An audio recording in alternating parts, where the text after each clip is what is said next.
your UPP elite supporters, your UPP elite financiers. That's who you channel it into. That's who you channel into. And you talk about corruption. That is corruption. That is corruption. But we'll come to that. We'll come to the corruption that has characterized the UPP's term in office.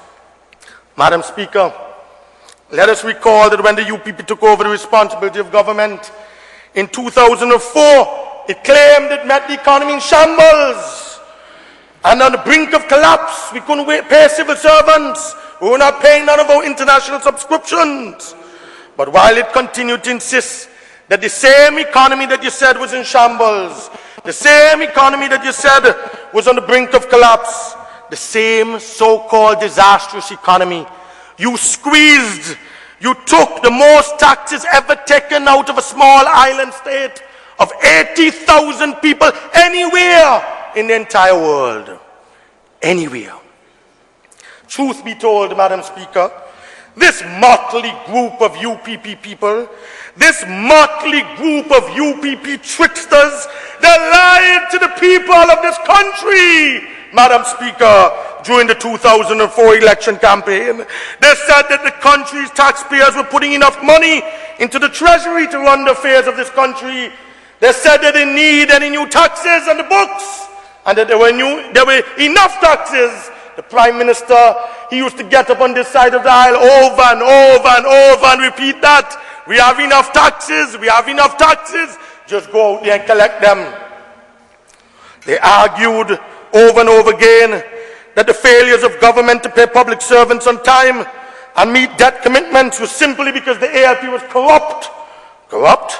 But lo and behold, the UPP government now has taken from those people and placed at its disposal almost $800 million.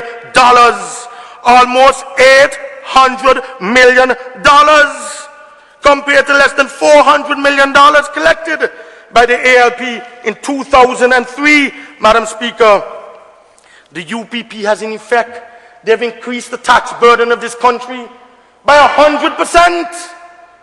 Which parts of the world, in the Western Hemisphere you hear, you increase the tax burden by 100%. That's why you have $130 million they can waste up at the stadium. Because you have money, you've squeezed the taxes out of the people. And yet, Madam Speaker, none of these massive increase in government taxation revenue has gone into meeting the commitments to Social Security and medical benefits. One single payment was made. The member for St. John's Rural East told us in his first budget presentation, he told his Honourable House that your government will be making regular payments to Social Security and medical benefits. You made one payment. One payment. Well, you made one payment better than us. I agree with that. But none of this massive increase in government taxation revenue has been able to prevent government from presiding over spiraling increases in the cost of living in this country. And I don't know if since the Prime Minister, the member for St. John's Rural West, I don't know if the member for St. John's Rural West or the member for St. John's Rural East, maybe they don't frequent supermarkets in this country, Madam Speaker. Maybe they're too big now, they don't go to the shops. They don't go to the side of the road and buy in a shop. Maybe they send the big aides and the big drivers and the camps to the supermarket, but they need to go. They need to get back into reality and to touch. None of this massive increase in government taxation revenue has gone into specific plans, Madam Speaker, for reducing the high astronomical rates of electricity and water in this country. We have the highest rates of electricity in any of the OECS countries.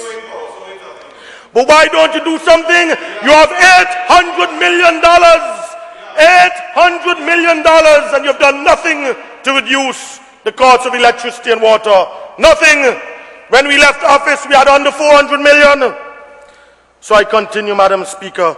None of this massive increase in government taxation revenue was able to prevent this same UPP government from borrowing millions and millions of dollars of high interest, financing to fix the airport, bring into this parliament a resolution to go and borrow 137 million US, or 157 million US, nearly $500 million EC to fix DC Bird Airport. And we had to tell them, no, you're crazy, 9.5%. 9.5%, you're going to borrow $500 million. And the two of us, the Honorable Member for St. John City West, after his presentation, the member for St. John's Rural West, he did the right thing. He caught the Minister of Finance off his crease. But the Attorney General told him, you better withdraw that. Withdraw it, and he withdrew it and sent it to a subcommittee of Parliament. But it's outrageous that you will even conceive to borrow $500 million at 9.5% interest without tender, without the contractor going out for tender, without the contractor. And why you didn't give it to HOK and they won the first tender? What happened to the first MOU that you signed? I hope you'll talk to that and tell us why was that scuttled? Because now you scuttled it. So don't come in here and defend nobody. Don't defend nobody because you're humiliated too. You're humiliated. None of this massive increase in government taxation revenue is allowed to have any impact, Madam Speaker, on rising crime in the country, the amount of murders in the country, crime, people feeling unsafe to leave their homes in the evenings. What are they doing? What this $800 million is doing? Where is it going? Why not channel it into crime and prevention and the police? I don't want to hear these fancy, beautiful words. I want to see the action. So, Madam Speaker, in every single year of its stewardship so far, this government has been able to come back to this House over and over again with updated versions of its unprecedented success in taxing the people of this country out of existence. Having taken the reins of government when tax revenue, as I said, was less than $400 million a year, the UPP has raised indirect taxes, Madam Speaker, indirect taxes to $496.9 million in 2007. In 2008, the UPP will take $586.1 million in indirect taxes from the people of this country. Of this amount, $420.3 million will come from taxes on domestic trade and transactions with the ABST alone accounting. The ABST, Madam Speaker, alone will account for $230.4 million.